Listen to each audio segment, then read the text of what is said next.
So we're going to take a look at some of the artifacts that we have here at Heritage Frederick that survive from the Lafayette Ball on December 30th, 1824. The two women these artifacts represent are from important Frederick families. We'll start here with Harriett McPherson Bryn.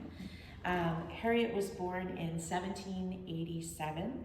Her father, Colonel John McPherson, it was his house that Lafayette stayed at here on Court Square. She wasn't living in town at the time, but traveled down to the family home to take part in all of the Lafayette events. So she would have been present at the family meals that he encountered with the McPhersons in their home, as well as all the public-facing events.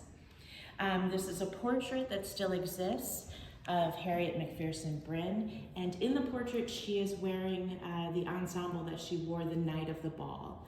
So you can see her white silk ball gown there, and you'll also notice she has a long muslin scarf draped over her hair and around her shoulders, and that survives, and we have it here in the collection.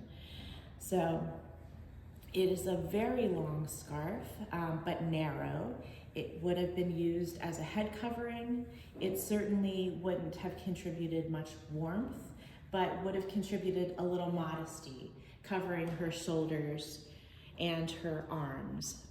The dress style of the day was a high-waisted empire waist Regency style dress that would have had short sleeves. So this would have covered some of her bare arms as well. These items were handed down in the family. A woman named Louise McPherson, who we see here in this photograph. Louise is the person who gave the veil to Heritage Frederick several years ago. In the photograph, Louise is wearing the ball gown that Harriett wore that night. So Harriett, the night of the ball, was about 36 or 37 years old.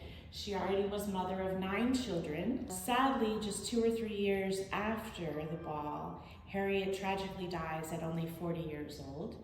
And her husband has the furnace workers build what we now know today as Harriett Chapel in her memory. So that is a church that still exists in Catoctin Furnace,